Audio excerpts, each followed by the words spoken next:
Welcome to the Sheridan Report on the Grueling Truth Sports Network. The Sheridan Report is brought to you by BetDSI.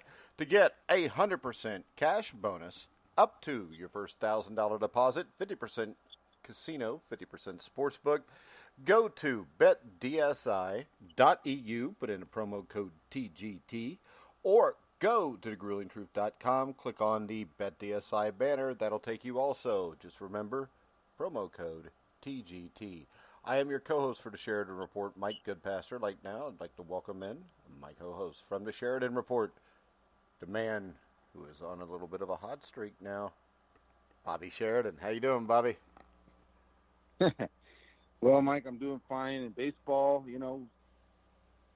Hot streak, I'll take it. We'll keep going with it, and we're playing catch up a little bit. But you know what? The good thing is that it's a 15-round fight, so we're A-okay, and we're A-okay in the Toronto series, up 2-1 now, and I'm really happy for you. You hit your bet on that yesterday in the money line, and hopefully the fans followed that. And your NHL's got going tonight. I'm anxious to talk to you about that. And shoot, we got the Belmont Saturday, and Phil texted me and he said, "Hey, Bobby," he says, "you made a mistake yesterday." And I said, "Oh, what happened?" He says, "You said Tacitus was the winner." And I said, "Yeah." And he says, "You're getting mixed up. It was Maximum Security that was the Derby winner. That was DQ'd, and Tacitus was moved up to third." And I said, "Oh, Phil, damn it." I said, "Thank you very much for catching that." And, so Mike, hey, I'll own it, and we'll have a great preview show on Friday, and hopefully Saturday will be a great race for everybody, and I'm just excited. All right, Bobby. So let's get started off in Major League Baseball. Okay, Mike, Major League Baseball, and it's good today that we have a top play already going. It was a 9:30 start, and Pittsburgh's got an early lead, 3-1. We hope we can hang on to that one. That'd be a really nice continuation there of our hot streak. But we've got most of the card that we put out on the report still available, and so we'll go to the three-team parlay. And this is hit 2 days in a row. We got 6 straight selections with our mix and match three-teamer, and today we've got the Yankees at 407. That's J.A. Happ coming off of a loss. They're rebounding on the road. They're at Toronto. And that's Happ at 407. Happ used to pitch for the Blue Jays, by the way. The Angels and the Nationals are both late start, 7 o'clockers on the West Coast, 10 o'clock on the East.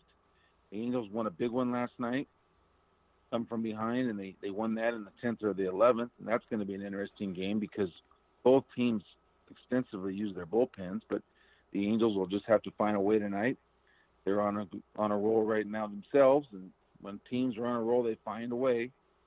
So Skaggs will probably go 9 tonight because they need it. And then the Nationals with their left-hander Patrick Corbin. This is a rebound spot for him. He had a really bad start his last outing, and this is a rebound spot against the team Padres, who are, in my mind, waffling. So Yankees, Angels, Nationals. That 100, I know this last night got you back 439, and I think I did it again this morning and got you back 432. So that thing's paying over 4-1. I like that bet, Mike. All right, Bobby. And we go to our straight plays. Yeah, our straight plays, we got 2 left. Like as I said, you missed the Pirates. If you could have bought the report, you'd have had that. But you missed the Pirates. And but here's the other 2. We got a sneaky one. I'll give them both out to you. We got a sneaky one coming up at 12:40, and then we have another top play coming up at 4 o'clock that's had a line movement against this, but we'll explain. Okay, the Mariners over the Astros today, and they just have a pitching change that doesn't affect us. I'll tell you why. They're going to go with Alvan Adams, who I believe is a young pitcher, a rookie pitcher. I'm going to have to look him up right now.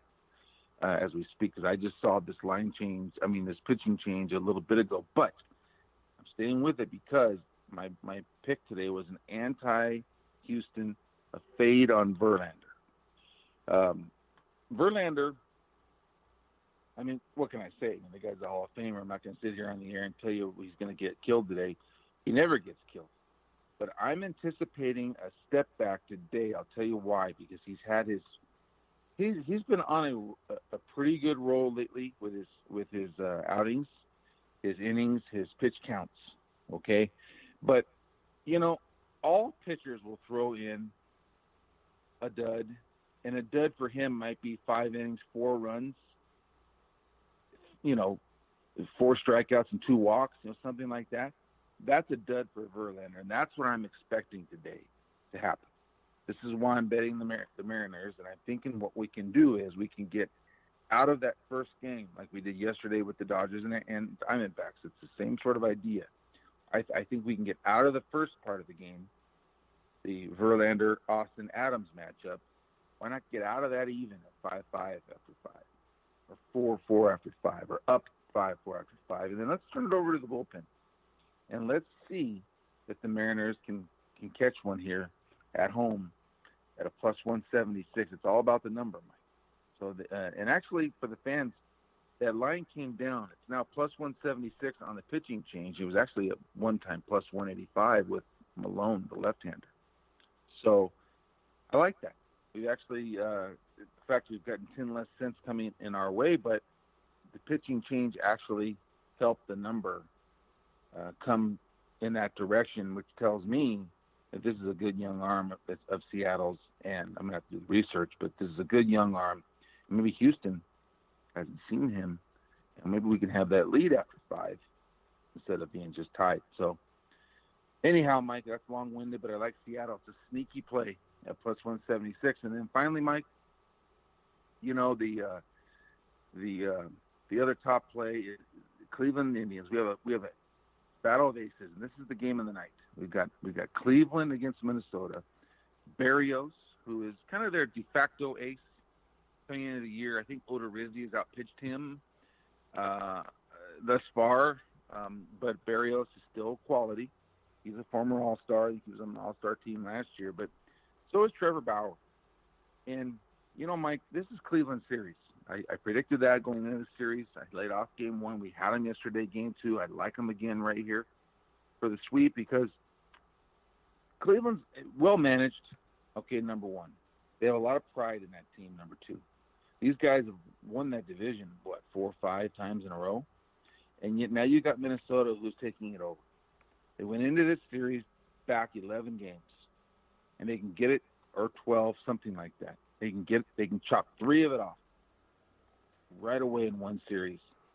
And their whole goal is, right around the All-Star break, we still want to be in this. We still want to be buyers, not sellers at the All-Star break, because there's rumors of them maybe trading Trevor Bauer. They tried to trade Kluber in the offseason. So this is a prideful team. They need to sweep. This is a very, very big game for them today, even though it's only June. That's number 1. Number 2, Trevor Bauer went out last week. I've mentioned it before. When your ace pitches, you take the field and you win, Mike. You win. This is our team's mentality, okay? Well, Cleveland, Bauer, he goes out there. He gives them his heart and soul. He goes 7, 8 every outing. He goes 112, 115 pitches every outing. You watch him. He works as hard as anybody on the mound every single pitch. His focus on every pitch is as good as there is in the league. He's got as good a curveball as there is in the league. So don't worry about what kind of outing you're going to get today from Bauer. But the Indians, they really blew it for him last week. He gave up 6 runs, but only 2 were earned in a loss. When a guy's working that hard and you're blowing it behind him, making 4 errors, blowing a start for him, that team tends to come back. They know they got to get this win today. They know they got to play well for him today and back him today. And they will back him.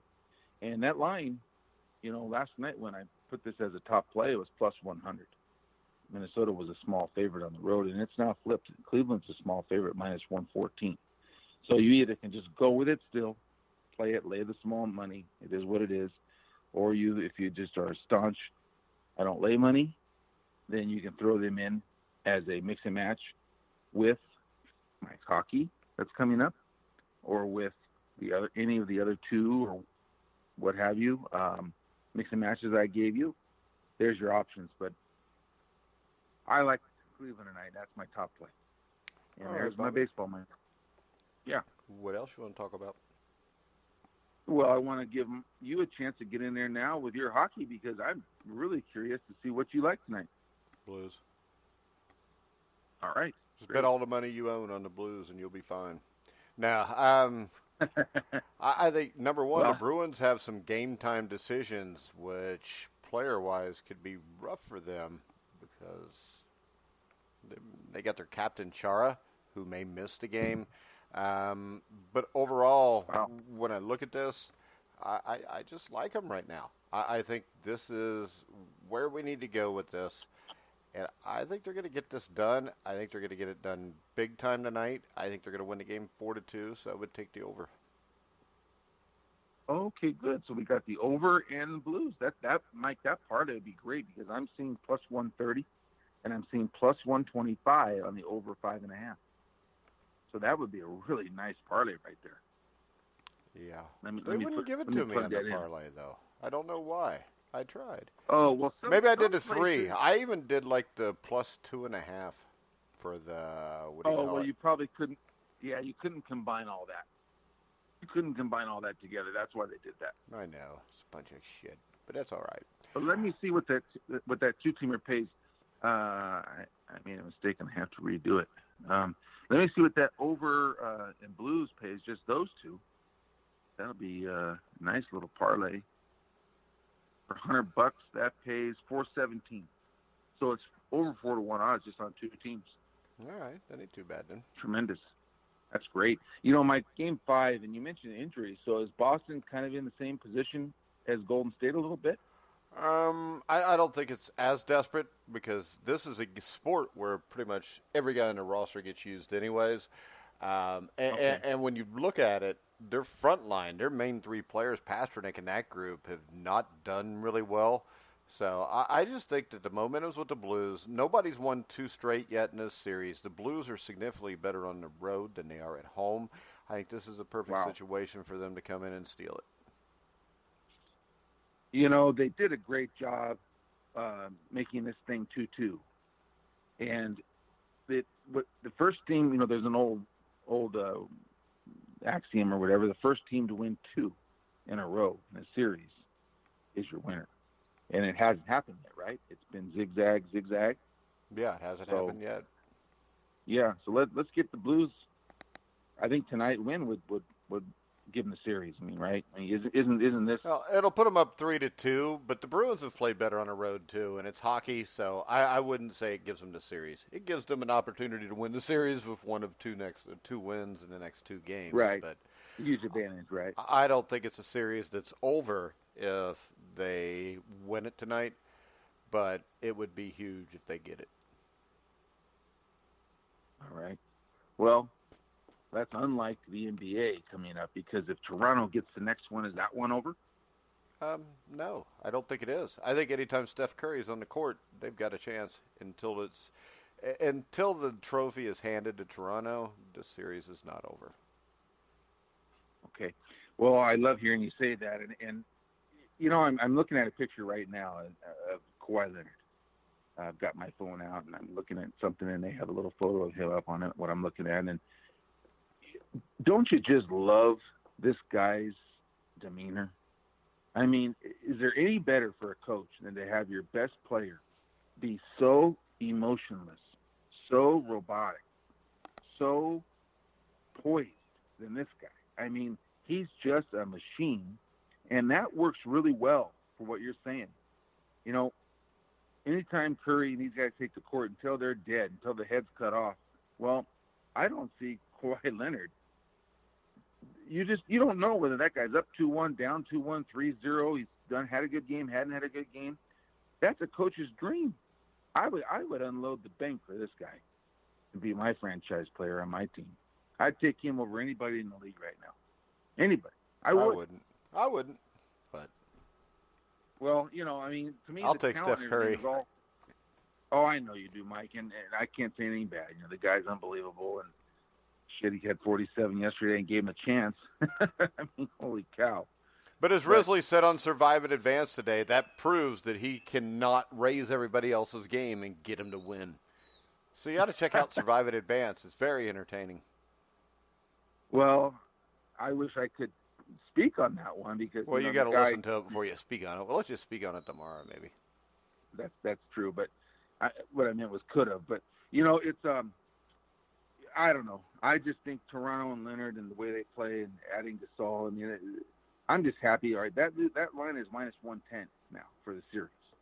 So they've still got it 110 both ways. And even though we know Toronto's got a big, I think a more than a 110 edge, that is the odds maker being respectful of the money that's out there on Golden State. Okay, number one. And number two, we've still got the X factor of Durant. Okay, I think Thompson's supposed to play Game 4. I think that's pretty well thought. But if Durant comes back, you know, we don't know. Maybe they win 3 in a row. Like you said, they're down 3-1, they win 3 in a row. Who knows? Yeah. But all I know is we got a good bet right now at minus 110. We got 255, Mike, on our series bet. Now it's minus 110. However, there's something I wanted everybody to understand. The battle here we're trying to win is to make money, to cash tickets. So just because we're in good position doesn't mean you cash tickets. You want to be in good position, because then theoretically you're getting good lines, you're getting good values, you're there in position to win with the odds in your favor. But cashing that ticket is a whole other thing. You know, there's a lot of handicappers out there who are really good about getting in position, who throw away tickets a lot. But you've got to also cash the ticket. And just because we're in good position, like you said, it doesn't mean anything yet. You know, Golden State can come back easily in this still. And but I just like Toronto's makeup. I'm happy with how things are looking. And, hell, just to give you a little preview for me, I hope they say Durant's going to play Game 4. Yeah, you get because better that's odds. Going to set up. That's right. I'm looking for the best value I can get in Game 4, because it's going to be my biggest bet of the series, Mike, is going to be Game 4. It's looking like. I got to finalize a few things, and we'll talk about that on our Saturday show, because Game 4 is Sunday. All right, Bobby. All right, Mike. Now, no, it isn't. Game 4 is tomorrow, isn't it? No, Sunday. No, it's tomorrow. We got a game tomorrow? Hold on, I'll look it up, but I'm pretty sure, because they usually go Game 4 on Friday, Game 5 on Sunday. Hold on here. Oh, Friday to Monday. What did I miss? Oh, they're not playing on Sunday. Okay. Yeah, so they play Friday and then Monday. Oh, shoot. So only one day off? Tomorrow's Game 4? Yep. Wow, Mike, this is different than the schedule I looked at. I looked at a schedule pre-finals that had shown that there would be, between Game 3 and Game 4, would be a big rest of games and then play it out. Wow. I feel really stupid. Well, Bobby, you probably should, but I was here to save you. You did, Mike. So that's 2 errors I've made. Tacitus, and now this Game 4. Well, you know what? We'll see what happens there. Okay. All right. You got tomorrow. Right. On this day, okay. I figured we'd talk a little about on this day. 1976 NBA Finals, which included Game 5, which was maybe the greatest NBA game ever played, Bobby. That's what I'm hearing, Mike, and I want you to tell me about it. Well, this was a series where actually the Suns beat the Golden State Warriors, which was actually a pretty good upset. I think they beat them Game 7 at Golden State, too. And that was the Warriors team with Rick Barry that the year before had pulled probably the biggest upset in NBA Finals history, where they swept the Washington Bullets in 4. The Suns beat them in 7, kind of came out of nowhere. The Suns were a team that were led by Alvan Adams, Paul Westphal, I think Ricky Sobers, Garfield Hurd. Dick Van Arsdale from IU fame was on that team, and they beat Golden State in a great series. And they go to the finals, and they play a team that's in the finals a lot, in the Boston Celtics. The Celtics, surprisingly, you know who they beat in the Eastern Conference Finals that year, Bobby? Who? The Cleveland Cavaliers, and they beat them in 6 games. And that was a series that, I mean, Cleveland was in it all the way through it, and they had some really cool-ass uniforms, if you remember, in the 70s. But you go to the NBA Finals, and games 1 and 2 at the Boston Garden, Celtics win by double digits. Games 3 and 4, though, in Phoenix. I think they played at the old War Memorial Coliseum back then. The Suns won 2 close games, including Game 4 by 2. You go back to Boston in Game 5, and I would think people think you're going to get a Boston blowout in Game 5, of course, because, I mean, it's the Celtics at the Garden. They're playing the Phoenix Suns, and this was a game that started off with, I think Boston was up by like 20 after a period. They were up 16 or 18. They were up by 5 when you get to the third period, and then the Suns storm back and basically dominate the second half. They outscored them by, I think, like 16 points after being outscored by 16 in the first half. The game goes to triple overtime. Gar Hurd hits the desperation shot at the buzzer. I can't remember if it was overtime 1 or 2, but Hurd in the game scored 17. The 5 starters for Phoenix all scored 20 points, except for Hurd, who scored 17. Paul Westphal scored 25. He was a great player. They didn't get much help off the bench. They only had 2 or 3 guys score there. Of course, John Havlicek was on the Celtics team. He scored 22. Dave Collins had 25. JoJo White, who's a forgotten Celtic, played 60 minutes in this game, scored 33 points, had 9 assists, played a great game. Don Nelson, may have been Don Nelson's last game. Don Nelson scored like 4 points. The thing that's interesting about that is Nelson, in the 69 finals, Game 7 at the old Forum, hit the game-winning shot where it goes off the back of the rim, goes straight up in the air, and fell right back down through, which a lot of people forget about that. But you go to Game 6, and then now people are respecting them a little bit more and thinking, now Phoenix is going to win at home, and we're going to come back and get a Game 7. But that was not to be, as the Boston Celtics came out, had a 5-point halftime lead. I think they were tied going into the fourth quarter. Boston ended up winning the game 87-80. They were led by Charlie Scott, who scored 25 points. Havlicek was actually held down in that game. JoJo White, 15. Dave Cowens, 21. On the other side, Alvan Adams led Phoenix with 20. And the reason I like to talk about this is just a lot of people forget about Phoenix. And we see the crowd in Toronto. The Phoenix Suns in the 70s into the 80s had one of the best crowds in the NBA, if you remember. They played at the old War Memorial Coliseum. Alvan Adams was a stud that people don't really remember. Paul Westphal is more remembered for being a coach, but he was a great NBA basketball player. And this was a team that basically got gobbled up after this by the Trailblazers of Bill Walton. Then, of course, you had the great Sonics teams with Jack Sikma, Dennis Johnson, Downtown Freddie Brown, and then Magic Johnson gets to the Lakers. Now, Phoenix, the thing I remember most about Phoenix was 1984. They made it to the Western Conference Final against that great Lakers team and actually forced the series 6 games. They were down 3-1, and they pulled an upset in Game 5 at the Forum. Got back to Game 6 in Phoenix, but the Lakers stepped up and blew them out. But I just remember they had Walter Davis, who they used to call the Greyhound, who was one of the smoothest basketball players you ever see and would probably be, one of the great NBA, maybe an NBA top 50 if he could have stayed off the drugs, but that didn't happen. Then, if you remember, 1990, I think they made it to the Western Conference Finals and played the Portland Trailblazers. They lost in 6 on home court again, and basically there wasn't much else there. But the great thing about that 90 team was they upset the Lakers, Magic, and Showtime, where they beat the Lakers 4-1 in 5, and everybody thought that they were going to be the team to challenge the bad boys in Detroit in the finals. Right. But Portland came out with Clyde Drexler and all those guys and actually won. And then Drexler and them go on to the 90 finals against the bad boys. And it was a 5-game series, but it was probably the closest 5-game series in history. I think Game 1, the Pistons won by a couple points. Game 2 took them to overtime. Game 3, they blew out Portland.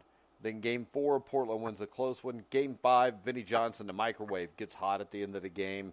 I think it was either him or Dumars that hit the shot as time was running out to win the game like 92-90. But that Portland team, the Portland team, the thing that always interested me there is, you remember Dražen Petrović? Yeah, great shooter. From Yugoslavia, great scorer, great shooter. And he was on that team and only played like 5 minutes a game. And they never really gave him a shot there. And I always wondered what would have happened with that team if they would have gave him a shot during that season and then worked it into like 1992, where instead of trading him, they would have kept him. Because 1992, of course, they played the Bulls and gave the Bulls all they could handle through 6 games. Petrović, in the meantime, was going to New Jersey, became an all-star with the Nets. Derek Coleman was on that team, of course, also. They actually went to the playoffs in 93.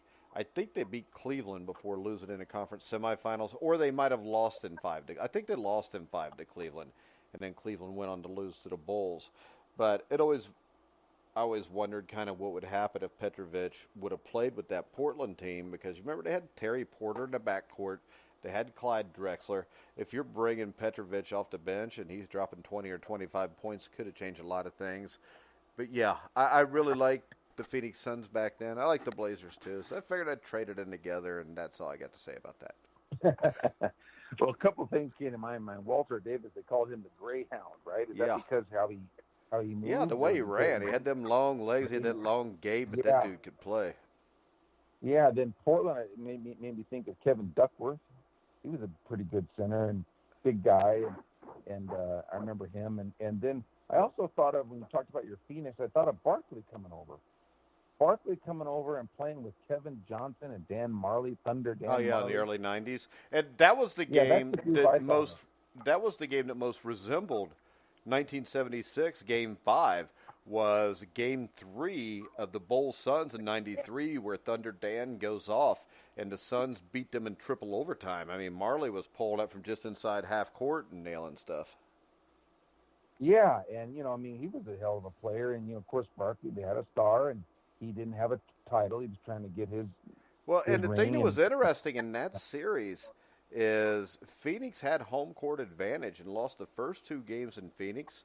Then they won games 3 and 5 at Chicago Stadium, I think, didn't they? And then they lost game 6 at home. So if they could have just taken care of business at home, and that's why I always tell people, I mean, Risley had this discussion today. I don't think home court really matters. I think the best team's just the best team. Now, I do think there's been cases. Overall, you can have I mean, everybody freaks out about Toronto's home court advantage, and we watch Golden State smack them right in the mouth in Toronto. So, there have been teams that I've seen, like those old Twins teams, 87 and 91, where they had a huge advantage playing at home. But I would also like to bring up the fact that I don't think 87 and 91, those Twins teams, the Braves teams were not as good as they would be a few years later. And that Cardinals team wasn't as good as the teams a few years before. So, home field advantage played a part. But I think the Twins might have been the better team. But, you've got to look at the NFL too, Mike. The NFL, the home field, there are some home fields that are huge advantages. You don't want to be going into New England, in the cold weather and, playing there. How about Green Bay and some of their great teams, a home field, Dallas Cowboys back in their run, they were almost impossible to beat at home. I mean, there has been some NFL home field advantages, wouldn't you say? There's been a few. Actually, I'm a Bengals fan. The 88 Bengals were unbeatable at home. They went 10-0 during the regular season and the playoffs. We've seen it a few times, but we've also seen teams like the Minnesota Vikings in, 1998 that were untouchable, and they're playing at home, and they get beat. So, overall, I think usually the better team wins. The New Orleans Saints have a pretty significant home field advantage. But they lost in the playoffs last year. Yeah, at home. It happens. I think you're right. Overall, I think the best team, but I think teams nowadays do a good job of neutralizing that the best they can. Well, see, I don't think crowds are nearly as loud as they used to be either. Yeah. I don't think fans care as much as they used to. Well, they sure care if they're in Toronto. I'll tell you that. I don't think they're that loud there. I really don't. I mean, you go back and watch some old games at the Boston Garden, the Chicago Stadium. I think the Raptors crowds are loud for what you hear today. Well, I just know with Reggie Miller and those guys that are courtside, they said it was the loudest that they had been in, so. Yeah, but they're courtside. They're supposed to sell this. you know what I mean. Yeah, I tend to believe what they're saying, but I mean, yeah, you're right. I mean, I don't buy anything they say. Give a shit what they say. Oh, Mike. All I know is this. The loudest crowds I was ever part of it was in the 80s, so fuck it. All right. We're going to wrap it up. You're one of a kind. Has your wife ever told you that? You're something else. Has she ever said that? Yeah, actually pretty much everybody tells me that. I don't know if it's a compliment or if it's a shot, but it is what it is. I think it's not a shot. It's just it's a compliment. It's a compliment more than anything. Mike, there's a lot of famous people that are one of a kind type guys, and you are definitely one of those. My friend. I happen to be one of the non-famous people that are one of a kind. So there you go. I don't know, Mike. You've got. I'm famous in small pockets of the world. The back of one of your football cards says you're regarded as one of the best football coaches, professional coaches anywhere. Yeah, but that card was also printed in 2014. That's like 5 years ago, Bobby.